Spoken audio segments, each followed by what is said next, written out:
the S, the U, the P, the E, the R, the S, the H, the A, the R, the P, the S, the H, the O, the T, the E, the R, the S, the U, the P, the E, the R, the S, the H, the A, the R, the P, the S, the H, the O, the T, the E, the R, super sharp, the S, the U, the P, the E, the R, the S, the H, the A, the R, the P, the S, the H, the O, the T, the E, the R, the S, the U, the P, the E, the R, the S, the H, the A, the R, the P, the S, the H, the O, the T, the E, the R, the S, the U, the P, the E, the R, the S, the H, the A, the R, the P, the S, the H, the O, the super, the chug, the jugs. Check it. I'm the fucking man who the legend. Blazing the stuff that it blazing, the stuff that it check it. I'm the fucking man who the legend. Blazing the stuff that it nice stimulation. Check it. I'm the fucking man who the legend. Blazing the stuff that it blazing, the stuff that it check it. Once again, man, I'm back. And after reviewing all the headsets and things that I did in the past, I'm still asked to do more for you guys. So, you know what? I don't have anything better to do, you know? I do what you tell me to. So, what did I do? I bought them all back.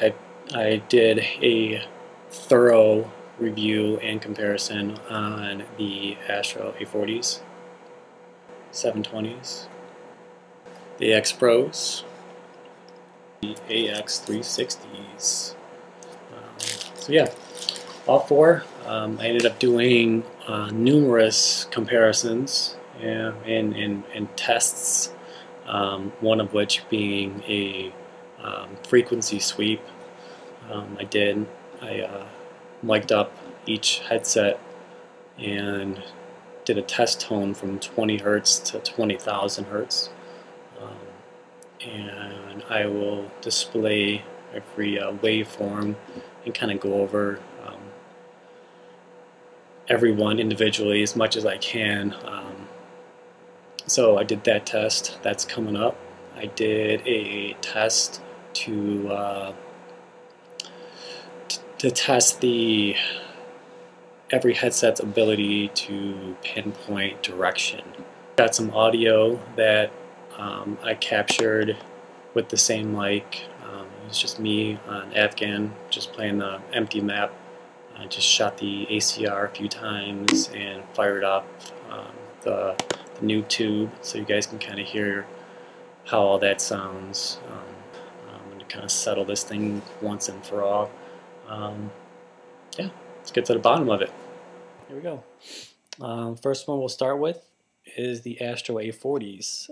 This is a frequency sweep from 20 hertz to 20,000 hertz. All the headsets claim they can do 20 to 20,000, and this is showing whether or not they can and how well they actually do that.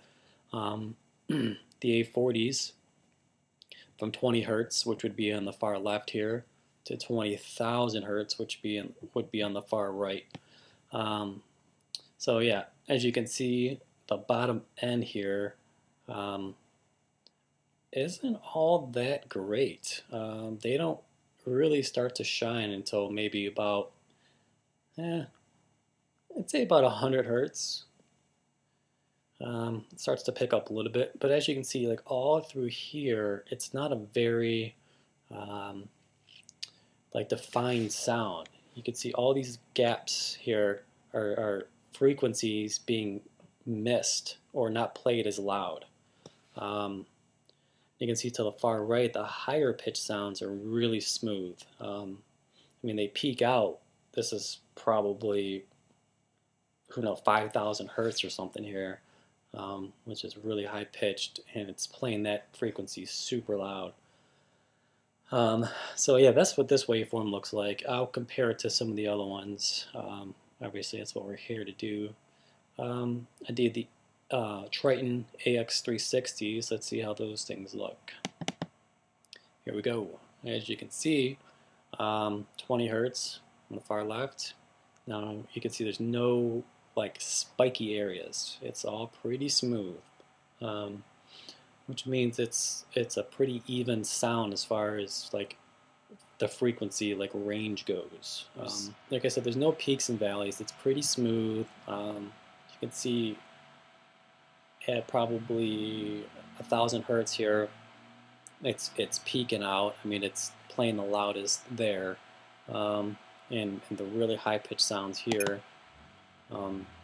are tapering off here towards the end, which is fine. I mean, nobody really likes that really super high pitched, ear piercing sounds anyway. So these, to me, by looking at this, I would say outperform the A40s. I'll show you those again. Compare it. And the 360s. And let's compare those to the Tritton AX720s. These kind of look similar as far as the spiky areas go to the Astros, except for the 720s seem to have a little more bottom end, so it's playing the bassy areas real smooth and much louder.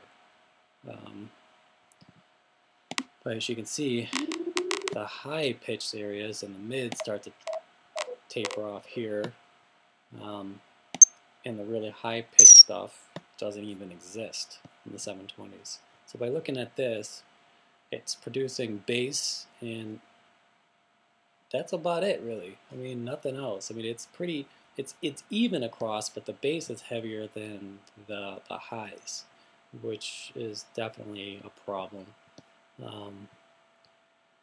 So let's compare these to the 360s again. Let's see. This is, the highs are just opening up. It's going to sound much brighter. The 360s. The bass is it's there. It's good enough. So these really probably these sound better than the 720s. All right, let's take a look at the Pro model. Let's see what those things got. Ooh, look at that. According to this, it's bottom heavy. There's no peaks and spikes anywhere. It's pretty. It's a nice looking wave. Yeah, I mean, that's beautiful. So yeah, it's ton of bass, as you can see here. I mean, these things play down to 30 hertz. I mean, you can hear the 30 hertz. When you compare that to the Astro set, let's see, the Astros here, they don't even start doing anything till about 100. So that's kind of a problem. Yeah, here we go.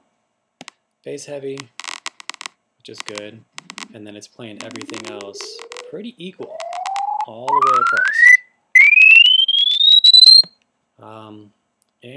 And you can tell. I mean, you put those bad boys on, and they sound great. They don't sound hollow. They sound perfect. And I bet if you did some tweaking, you could probably get this bass, if you want it to be completely equal and even all the way across. You could turn the bass down, I'm sure, a little bit. But the way I have them set up, I think they're just about perfect. So yeah, looking at all four of these waveforms, I would have to say the Tritton X Pros outshine the other three by far. Well, I hope that helps somebody. If there's something that I'm not seeing here that somebody could, shine some light on, feel free. Yeah, there's a ton more tests and sound checks and stuff that I did, and we'll go over all that here shortly.